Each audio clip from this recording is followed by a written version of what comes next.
Mesdames, Messieurs, bonjour. Visite manquée du chef d'État béninois Patrice Talon à son homologue français Emmanuel Macron. L'incident de Paris se conjugue au présent au ministère des Affaires étrangères, première structure en charge de l'organisation structurelle des voyages d'État. Le mercure monte à tout rompre. Le sujet laisse plus d'un perplexe. Dans la foulée est annoncée la démission du secrétaire général du dit ministère, mais aussitôt suivi d'un démenti. Pourtant, il faut bien situer les responsabilités. À la faveur du dernier Conseil des ministres, l'exécutif prend les taureaux par les cornes. Marc Eman Araba a été relevé de ses fonctions.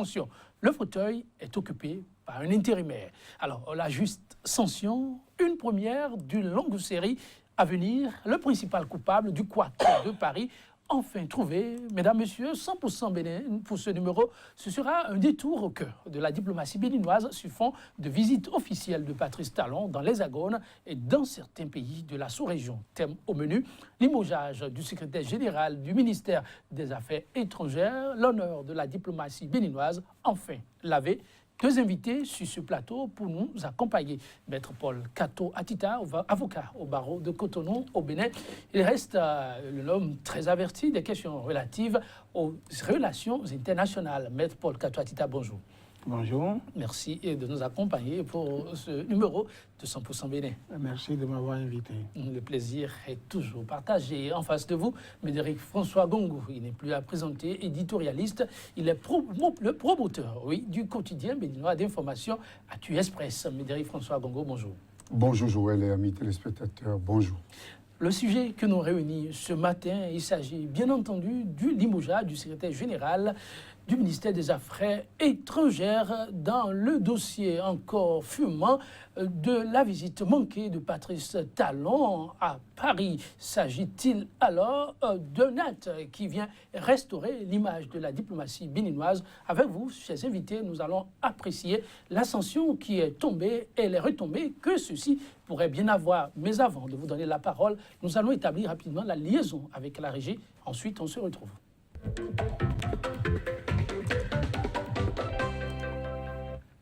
Rendez-vous manqué du chef d'État béninois Patrice Talon. Le dossier continue de faire couler assez d'encre et de salive. Premier responsable à en faire les frais, le secrétaire général du ministère des Affaires étrangères, limogé à l'issue du Conseil des ministres. Le dernier en date, loin d'aider à remettre les pendules à l'heure, la mesure, contre toute attente, fait plutôt enfler la polémique de plus belle. Et pourtant, il fallait qu'une sanction tombe. Maître Paul Kato Atita, la sanction appelée de tout vœu est enfin tombée, mais on a comme l'impression que la décision ne semble pas contenter le grand nombre. L'avocat apprécie cette décision de quelle façon et la suite des événements? Je ne suis pas tout à fait d'avis pour dire que la sanction est tombée. Tout simplement parce que là où nous sommes aujourd'hui, nous ne savons pas ce qui est reproché exactement au secrétaire général du ministère des Affaires étrangères. Mais vous savez tout au moins, Maître Paul Kato Atita, que c'est le signataire du communiqué qu'on a découvert sur les réseaux sociaux qui certifiait d'un tête-à-tête entre le chef d'État béninois et son homologue de France. Je ne pense pas que le secrétaire général ait certifié une rencontre entre le chef de l'État, notre chef de l'État et le chef de l'État français. Je pense plutôt que de par ses fonctions, il a transcrit ce qui lui a été dit d'écrire. Il faut bien voir sa fonction. C'est le secrétaire général d'un ministère. Donc, quelqu'un qui tient la plume. Et je ne vois pas comment quelqu'un tenancier de plume peut être sanctionné, à moins qu'il ait écrit autre chose qu'on lui a demandé d'écrire. Et là encore, je dis, la sanction ne nous permet pas de bien comprendre et de mieux comprendre. La sanction ne permet pas de mieux comprendre et de mieux comprendre. En tout cas, du côté de la presse béninoise, chacun va de son analyse. Actu Express y a consacré aussi une page, Médéric François Bongo. Le dossier a pris une allure où c'était pour, comme dit, sonner la fin de la récréation, mais siffler la fin de la récréation. Mais les journaux semblent accorder toute autre orientation à ce sujet. L'ascension ne convainc-elle pas? Je crois que nous étions de ceux qui parlaient il y a de cela quelques mois de l'isolement diplomatique du Bénin. Je pense qu'avec ce camouflet, cette déculottée que d'aucuns appelleraient humiliation, sinon honte nationale, subie par la délégation présidentielle à Paris, nous avons la certification de l'isolement diplomatique et la révocation du gré ou de force du secrétaire général du ministère des Affaires étrangères vient quelque peu mettre en doute les multiples explications données par le chef de l'État devant la diaspora à Paris et confirmer la débâcle subie par la délégation béninoise à Paris du 2 au 9 octobre. En quoi cette décision remet-elle en cause les propos tenus par le chef de l'État? Le chef de l'État tentait d'absoudre tout le monde. Il voulait excuser l'Élysée, il voulait excuser le ministère des Affaires étrangères du Bénin, il voulait lui-même s'excuser. Bref, il semblait dire que c'est parce qu'il n'y avait pas concordance entre les rendez-vous des deux plus hautes autorités des deux pays qu'il n'a pas pu rencontrer le président Macron. Si tel était le cas, pourquoi n'a-t-il pas rencontré alors le président du MEDEF? Pourquoi la délégation politique qui l'a conduite là-bas n'a pas pu rencontrer le président du MEDEF pour discuter des questions hautement économiques? Lorsque nous revenons à la démission du secrétaire... Limogeage. Nous l'avions déjà annoncé. Nous l'avions annoncé sur une émission, sur une chaîne en ligne de la place, déjà le vendredi dans la matinée. Mais beaucoup doutaient. Nous avons des raisons de croire que c'est le secrétaire général lui-même qui est parti et que la décision du Conseil des ministres n'a fait que confirmer ce départ. Mais parce que son départ, il n'y a pas de courrier officiel. Parce que concomitamment à cette démission annoncée déjà dans la matinée de vendredi, il y avait une note du secrétaire général du syndicat Maison qui émettait des réserves sur la manière dont sont conduites les affaires et en appelait à une remise en cause de la direction que l'on donne aujourd'hui à la diplomatie béninoise. Ça, au moins, ça existe et c'est signé du secrétaire général du syndicat du ministère. Pour vous dire tout simplement que la débâcle de Paris illustre à merveille la manière dont sont gérées les affaires publiques aujourd'hui au Bénin. L'impréparation, la volonté de s'arroger systématiquement tout, la nomination des personnes déconnectées des réalités de leur secteur. Bref, ce que nous dénonçons quotidiennement à l'intérieur du pays et pour lequel on nous voue aux gémonies matin, midi, soir, malheureusement, s'est révélé être également d'actualité au niveau de l'Hexagone. Nous devons à la réalité de reconnaître aujourd'hui que tout comme la diplomatie béninoise est malade de la promotion des membres du clan, malade de la méconnaissance des réalités diplomatiques par le ministre des Affaires étrangères, même s'il était au niveau de l'Afrique centrale, c'est vrai qu'il a permis à notre président de visiter le Rwanda et le Kenya, c'est tellement les zones dans lesquelles il était fort, où il est fort. Mais la réalité est faite de ce que le Nigeria à côté, avec lequel nous commerçons dans près de soit 15% des cas, le Nigeria à côté... On reviendra là-dessus. Non, je vais rapidement finir là. Le Nigeria à côté n'a jamais... c'est-à-dire, vis-à-vis du Nigeria, le chef de l'État ne nous a jamais rassurés de ce que nous pouvons être à l'aise par rapport aux relations que nous avons avec le Nigeria, pour ne pas subir les affres économiques de temps à autre imposées par le Nigeria. Mais Derek, on revient sur la sanction qui est tombée. En quoi cette sanction n'est-elle pas suffisante? Je pense que le secrétaire général a de lui-même décidé de se soustraire, de se libérer de ses fonctions. La décision du gouvernement donne l'impression qu'on l'a sanctionné. Et si on l'avait sanctionné, ce serait pour deux choses. Ou bien, il s'est donné trop de pouvoir, pas dans la confection du communiqué, mais dans la diffusion du communiqué. Parce que les informations font état de ce que la nuit profonde, on avait tenté de rattraper cette information après que l'agenda du président français ait été publié, montrant que le président béninois n'était pas attendu. Ou bien, il n'a pas pu arrêter la saignée communicationnelle avant qu'il ne soit trop tard. Le secrétaire général ne s'occupe pas de la communication. Mais c'est lui qui a passé la communication. Et les services de la présidence ont eu la charge de diffuser l'information. Mais si on ne le punit pas pour cela, comme l'a dit tout à l'heure Maître Katoatita, il n'est que le script, c'est ça le mot, je crois, ou le scribe, c'est ce que vous dites. Il n'est que celui qui transcrit, celui qui donne un prolongement à la décision du président de la République et du ministre des Affaires étrangères. Donc, en tout état de cause, il ne peut être responsable de ce qu'on nous a annoncé comme la visite du siècle. Il ne peut être responsable de ce qui a fait l'objet d'une préparation.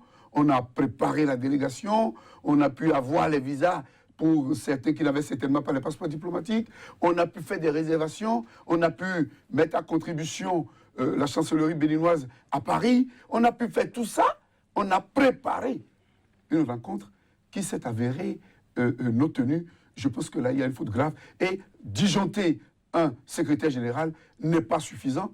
Dans les pays qui se respectent, et le ministre des Affaires étrangères devrait démissionner, et l'ambassadeur devrait démissionner, mais bien avant, c'est que par rapport à l'ampleur de la honte, parce que la France est ce qu'elle est pour le Bénin. Le franc CFA que nous utilisons est garanti par la France. Et si nous subissons cette honte, c'est la preuve de ce que nous ne sommes plus en de très bons termes avec la France. Donc, on doit d'abord présenter des excuses publiques au peuple béninois qui a été humilié, mais également on doit nous dire dans quelles conditions on doit rembourser les frais du contribuable qui ont été dilapidés. Parce que lorsque l'on voyage sans qu'il n'y ait des gains, tant au niveau des investissements que de la lisibilité diplomatique du Bénin, c'est qu'on a fauté. Et bonne gouvernance oblige, on doit rendre compte. Rendre compte, Maître Paul Katoatita, la responsabilité doit être située à un niveau supérieur. Je reviens sur ce que j'ai dit tout à l'heure, mon introduction. Quelle faute lui reproche-t-on?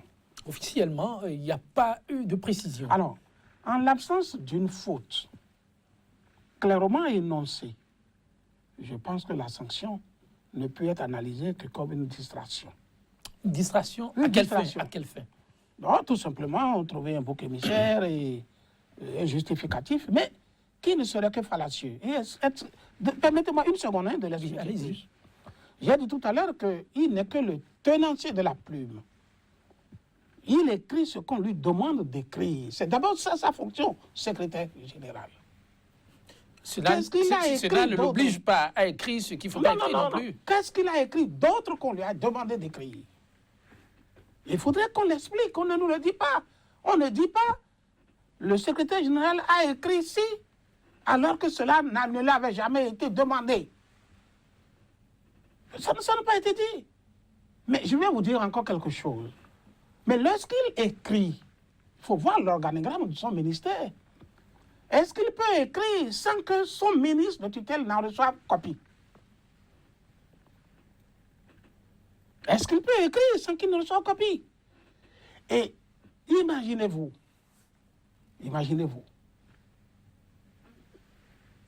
j'ai eu des doutes pendant longtemps à croire qu'il y a eu une visite prévue entre notre président de la République et le président de la République française. Mais il a fallu l'intervention du chef de l'État lui-même à Paris, devant nos compatriotes, pour que je puisse comprendre que, ah oui, c'est vrai, une rencontre était prévue. Et cela a ôté de mon esprit tout doute sur le bien fondé de ce communiqué. À partir de ce moment-là, il faut qu'on nous dise, est-ce qu'il a eu faute? où il n'a pas eu de faute, mais a priori et à l'évidence, il n'a pas eu de faute au niveau du secrétaire général. Alors, je le pense d'autant plus que la visite d'un chef de l'État en pays étranger répond à des critères, à tout un cheminement. À tout un cheminement. Comment ce cheminement a pu être géré? A-t-on organisé une visite du chef de l'État béninois à Paris sans que la présidente de la République ne soit impliquée? Qui a demandé la visite? Peut-on formuler une demande de visite sans que l'ambassadeur de la France au Bénin ne soit impliqué? Je crois que ça doit même être le point de départ.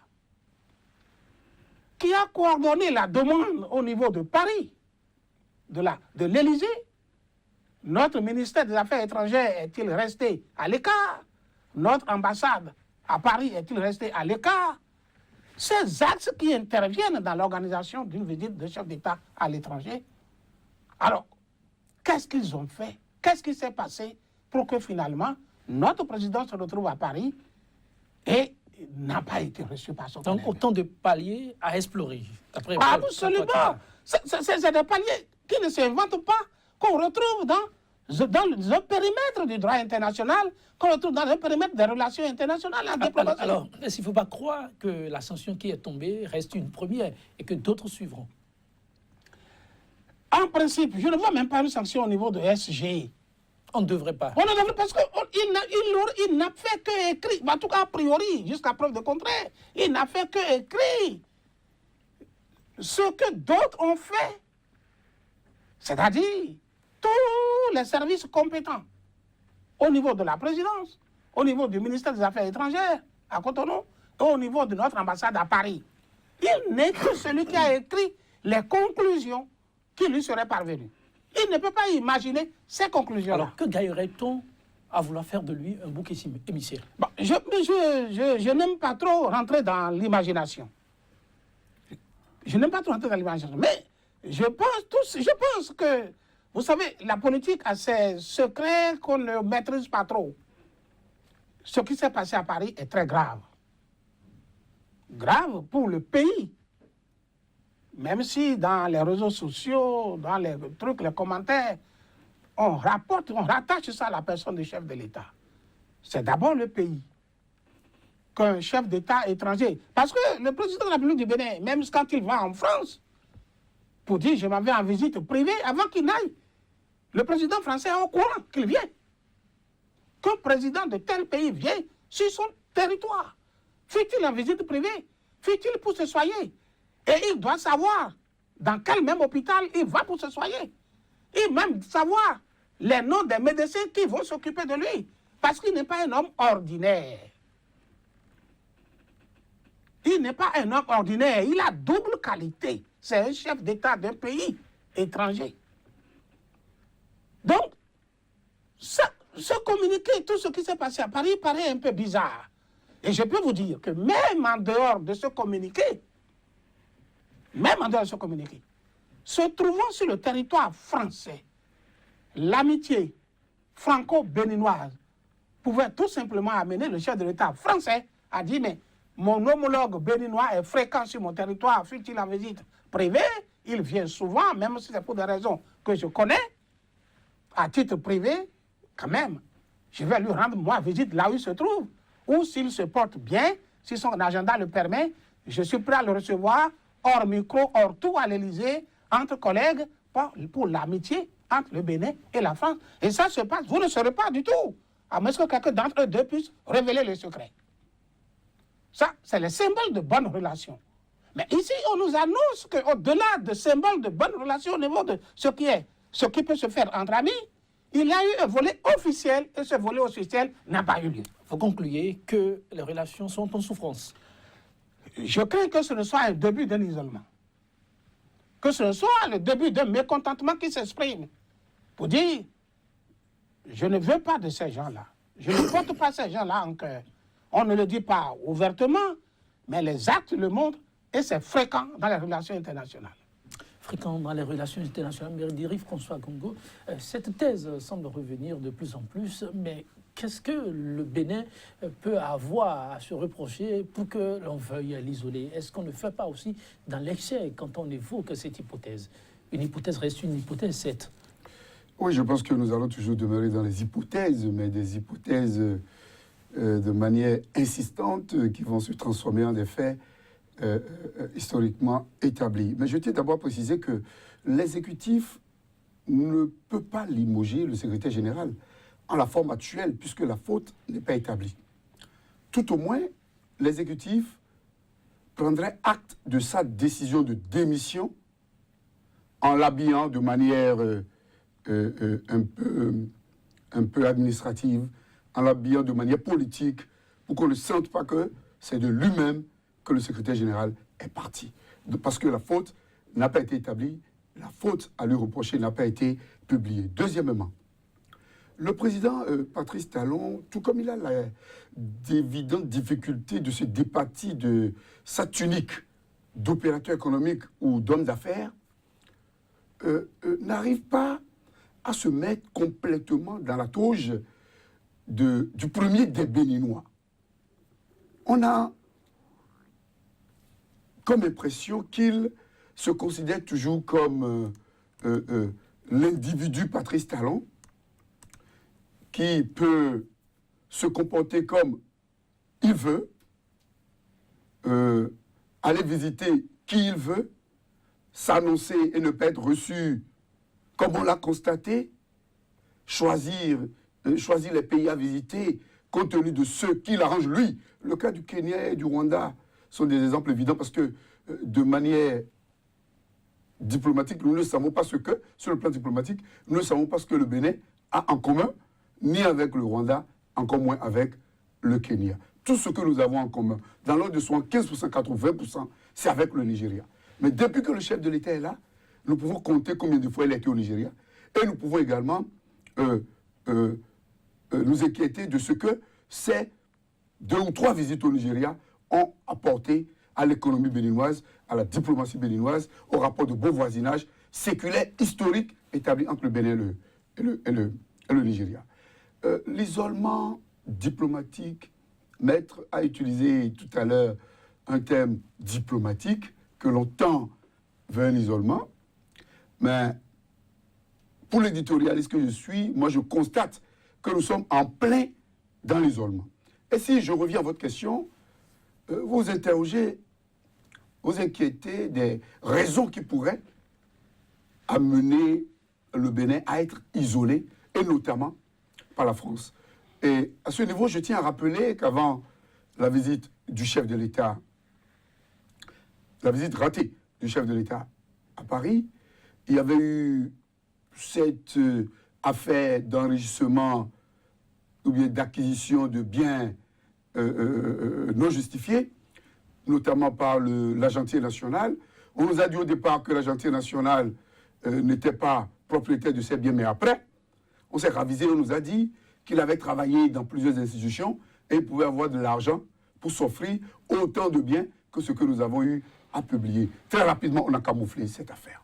Et il y avait eu cette décision de la justice en faveur du groupe PIC Network de notre compatriote Samuel Aoré, suivi des remerciements tacites de l'UDBN, le parti de Mme Aoré, qui donne l'impression que l'exécutif aurait pesé de son poids pour que cette décision soit en faveur de notre compatriote, au détriment de Bolloré, dont nous connaissons l'importance dans le dispositif étatique de l'Hexagone.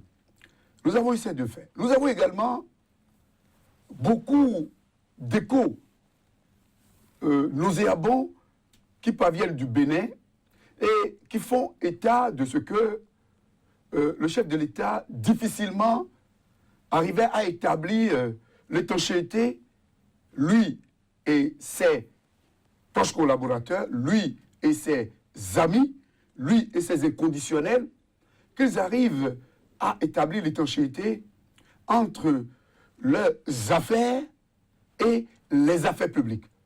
Nous le constatons au niveau du port, où le bordereau de suivi de Cargaison qui était au niveau du CNCB a été ramené au point finalement atterri dans une structure qui appartiendrait à un port du chef de l'État. Nous le constatons au niveau du coton, nous le constatons au niveau des marchés publics, nous le constatons, bref, au niveau de tous les secteurs d'activité où l'omniprésence, l'omnipotence et l'omniscience des proches, moi je les appelle souvent dans mes écrits et dans mes commentaires les sbires et les griots du chef de l'État. Donc voilà, voilà la troisième raison qui pourrait amener le Quai d'Orsay d'abord, la commission d'investissement au profit des pays africains mise sur pied par le président Macron, dans laquelle se trouvent deux de nos éminents compatriotes, je veux parler de Adjovi Boko et de l'ambassadeur Niamboussou, qui pourrait amener ces structures qui doivent avaliser toute visite avant qu'elle ne soit une réalité d'un chef d'État étranger, qui plus est un chef de l'État appartenant au précaré franco-africain. Ensemble, Médéric François, pour redorer l'image de la diplomatie béninoise, il faudra plus que le limogeage de l'SIM. Je pense que l'image de la diplomatie béninoise en 2 ans est à terre. Et les signaux forts avaient été donnés lors de l'investiture du président de la République, lors de la fête du 1er août et lors de la fête du 1er août. C'était stratégique à ce qu'il paraît, Médéric François. Non, écoutez, il y a des habitudes diplomatiques. Et lorsque on a un président élu, la tradition, on ne me dirait pas que la présence de Trump aux côtés de Macron lors des festivités du 14 juillet, la festivité du 14 juillet dernier, on ne me dirait pas que c'était de la plaisanterie. Cela donnait la nature nouvelle, la dimension nouvelle à la diplomatie entre la France et les États-Unis. Donc, l'absence des présidents, l'absence des fortes autorités, des pays limitrophes, des pays du monde entier à l'investiture du chef de l'État était déjà le début de cet isolement. L'absence répétée du chef de l'État au fora des lieux de discussion, d'échange, d'obtention de contrats, de vente du Bénin, s'il faut qu'on parle dans ces termes. Pour vendre le Bénin, on ne peut pas vendre le Bénin en restant au palais de la République, en faisant l'aller-retour entre son domicile et le palais de la République. On ne peut pas vendre le Bénin en se limitant seulement à la gestion des secteurs névralgiques du Bénin. Mais pour vendre le Bénin, il faut se déplacer. Il faut aller discuter là où ça se partage, là où ça se prend, ça s'arrache. Parce que c'est de cela qu'il est question. Mais on n'a pas vu le chef de l'État béninois à toutes ces grandes rencontres. Nos relations privilégiées avec certains pays du Moyen-Orient, ces pays étaient visités par l'ancien président Boliaï. Il revenait, quoi qu'on dise, on peut tout lui reprocher, mais il revenait avec des gains, tant au niveau du financement du secteur de l'enseignement secondaire, professionnel et technique, avec la Banque islamique de développement, qu'au niveau de beaucoup d'autres structures. On a vu comment ça se passait. Mais aujourd'hui, on a comme l'impression que le chef de l'État ne se met pas encore dans la peau du président de la République. Hein? Donc l'éditorialiste voudrait plus que ça. Il se contente à ouvrir des fronts de mécontentement. Il se contente de la destruction des partis politiques. Il se contente de pressurer dans les derniers retranchements ceux qui pourraient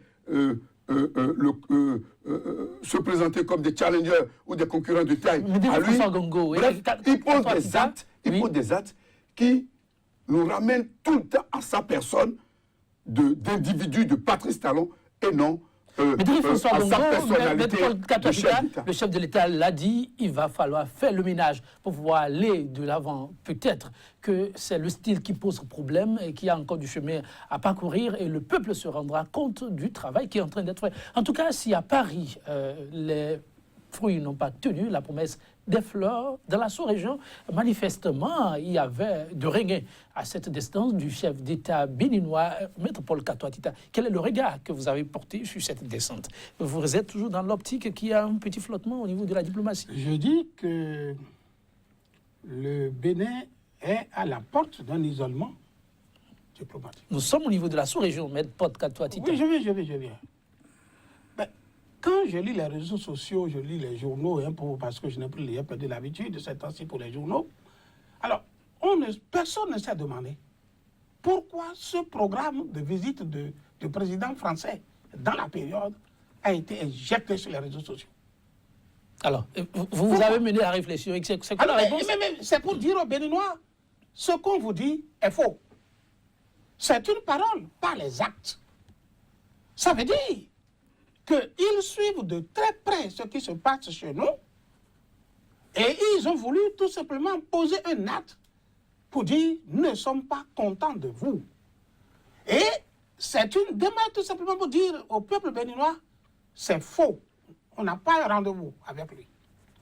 Sinon, quel intérêt il y a à mettre sur la place publique le calendrier d'un chef d'État pour une période donnée pour nous dire quoi? C'est pour dire il n'est pas de ceux qui seront reçus.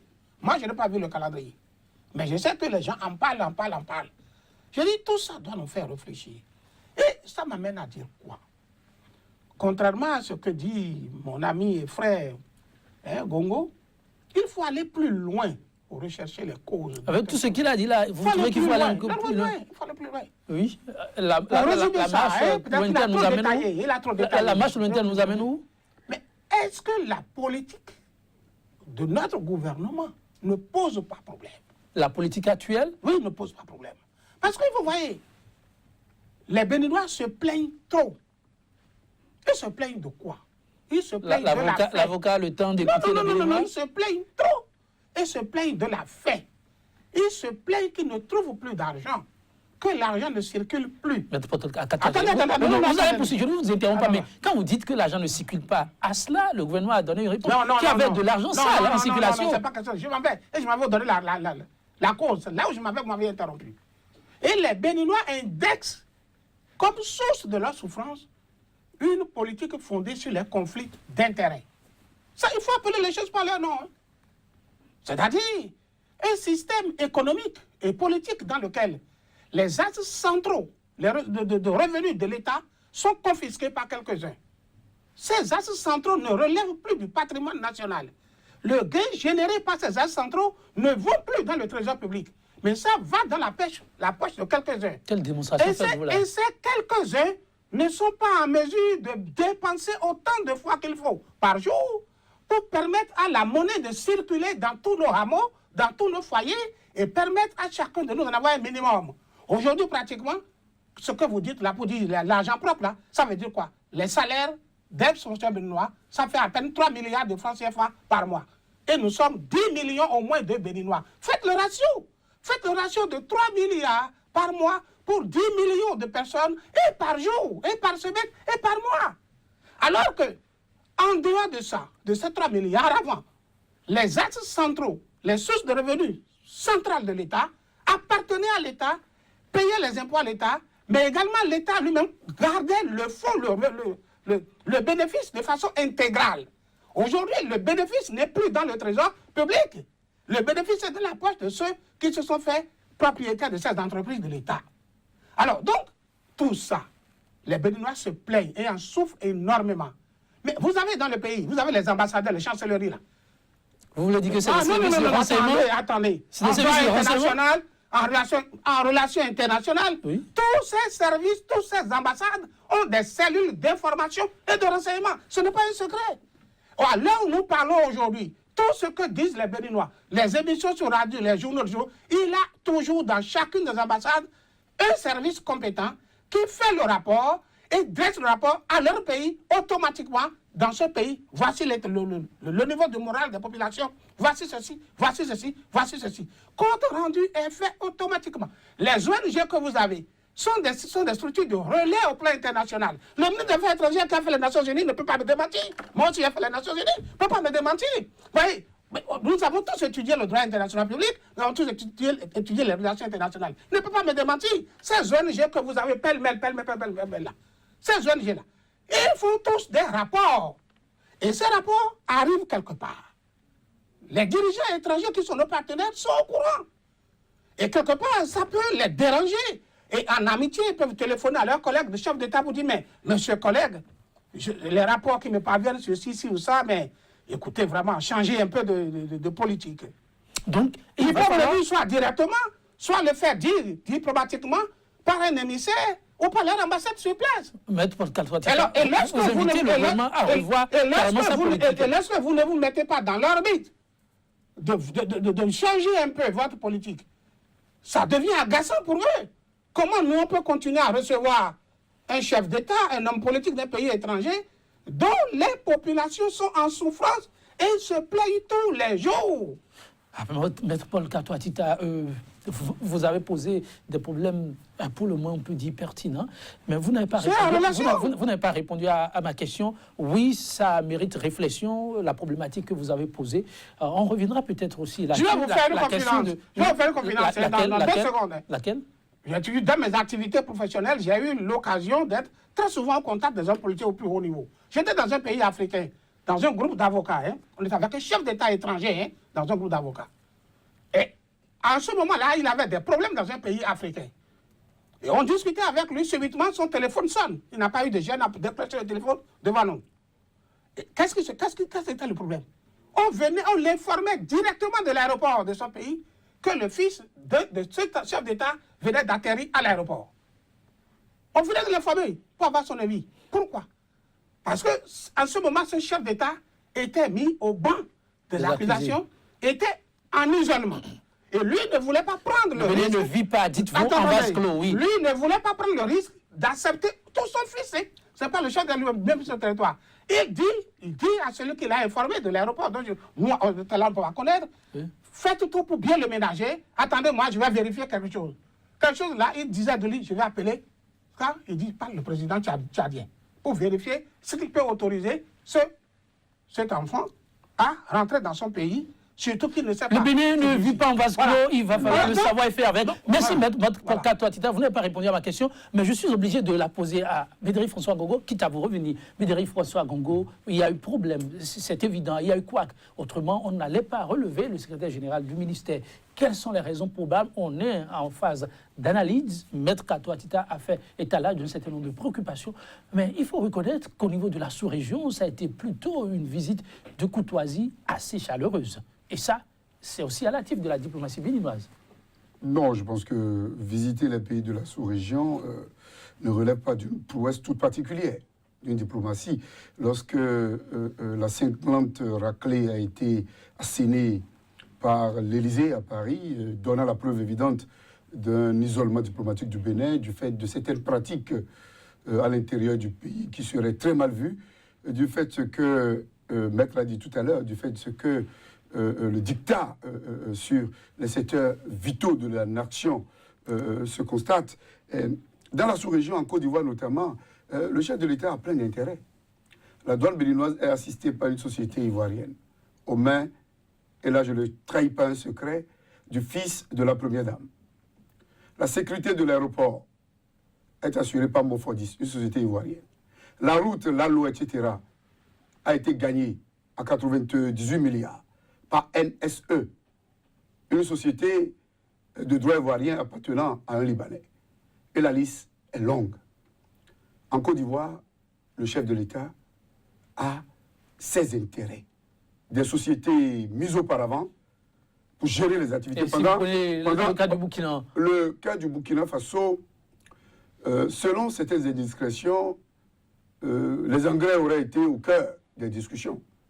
Même si le chef de l'État, bien qu'ayant refusé de porter notre chape nationale, se retrouve avec l'échappe du Burkina Faso. Et lorsqu'on tape sur Google aujourd'hui, on met Patrice Talon, on le voit avec le sceau du Burkina Faso et non avec le sceau du Bénin. C'est honteux d'avoir refusé de porter ce qui nous appartient, ce qui nous symbolise, ce qui nous représente, et sans crier gare, dans une logique de se requinquer sur le plan diplomatique, après cette débâcle, on retrouve notre chef d'État à bourrer les artifices de la souveraineté du grand pays des hommes intègres. Cela ne me gêne pas du tout, mais cela a frustré beaucoup de Béninois, et nous l'avons vécu à travers les opinions et à travers les réseaux sociaux. Relance le Togo, oui. Le Togo et le Ghana, tout simplement parce que il faut il faut qu'il se réveille tôt ou tard. Et là, nous ne pouvons pas lui en vouloir. Tôt ou tard, il faut qu'il se réveille et qu'il renoue avec la tradition diplomatique.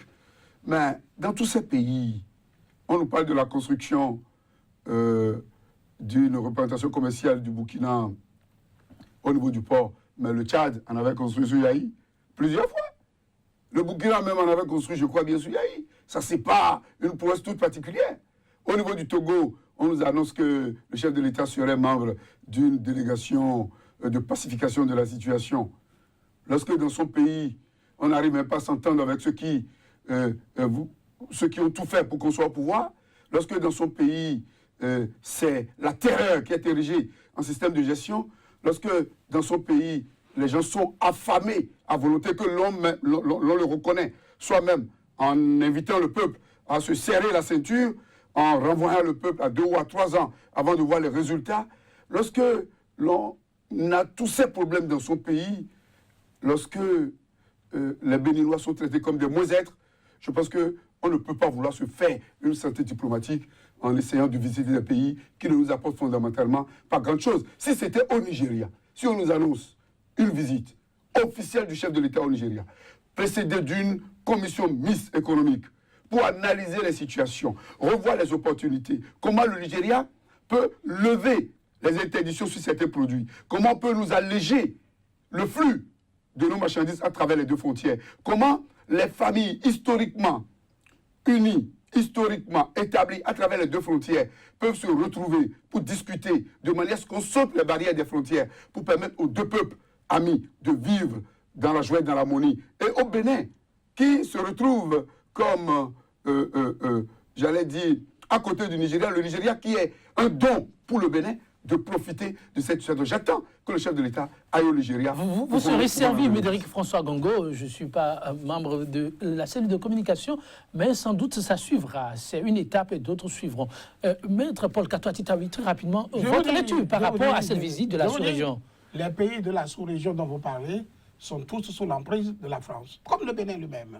Donc, cette visite n'augure de rien de nouveau si la France se met en position de dire « je vais isoler ce gouvernement et ce pays ».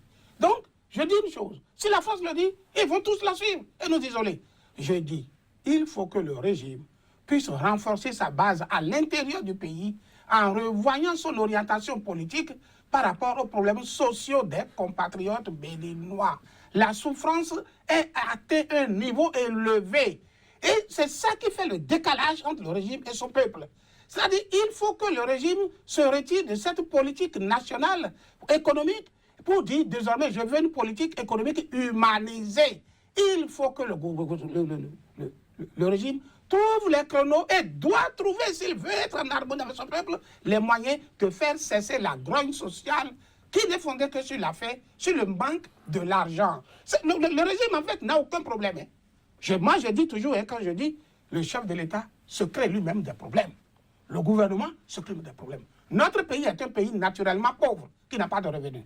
Mais le peu que nous avons là, il faut savoir le gérer et que chacun trouve sa part, que quelques-uns ne s'approprient pas les axes centraux. Les différents régimes qui ont précédé n'ont pas fait de miracle. Mais lui aussi ne fera pas de miracle. Mais qu'il opte, qu'il se retourne dans la politique économique antérieure et que le patrimoine de l'État reste au peuple. Et que si c'est un franc que le peuple trouve dans ce patrimoine, comme par le passé, qu'il continue de trouver au lieu d'aggraver la situation. Il aggrave la situation lui-même. Maître Paul Katoa-Titaoui, on m'informe là qu'on n'a qu'1 minute. Je vous demande en même temps votre mot de la fin par rapport à ce sujet. Je dis qu'il n'y a aucun problème au niveau du chef de l'État. C'est lui-même qui se crée des problèmes par son option politique, économique. C'est tout. Ce ne sont pas les cadres. Non, non, non. Il n'a qu'à restituer l'économie au peuple, que le peuple soit satisfait. Et ces isolements que nous constatons et autres, les gens vont dire, mais il est en harmonie avec son peuple. Il est bien avec son peuple.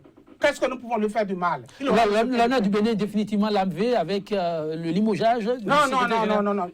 Il faut régler François Congo, quel est votre mot de la fin? Je pense qu'en attendant qu'au niveau de l'Assemblée nationale, on interpelle le gouvernement pour qu'on nous explique les tenants et les aboutissants de cette débâcle diplomatique du Bénin, en attendant qu'une pétition ne soit lancé pour recueillir les signatures des Béninois afin qu'on retourne dans les caisses du trésor public les fonds qu'ils ont eu à dilapider, j'en appelle à beaucoup plus de responsabilité de nos dirigeants actuels. Et qu'on écoute ceux qui critiquent. Ceux qui critiquent ne sont pas forcément ne sont pas moins patriotes que ceux qui caressent dans le sens du poil. Parce que ceux-là, évidemment, ils sont à la recherche de la pitance. Et même... Merci, Médéric François Gogo, merci à vous. Oui, Médéric François Gogo, Maître Paul Katouatida, merci pour votre contribution à l'enrichissement de ce débat. Les téléspectateurs vous ont compris. Chers téléspectateurs, merci aussi infiniment pour la patience, pour l'accompagnement. 100% Bénin, nous allons, et enfin, y mettre un terme. On aurait bien voulu continuer, mais le temps fait défaut. Cette citation de Jean-Paul Leboris pour prendre congé de vous, la diplomatie a ses raisons que l'altruisme ne connaît pas. Merci pour l'attention. À demain.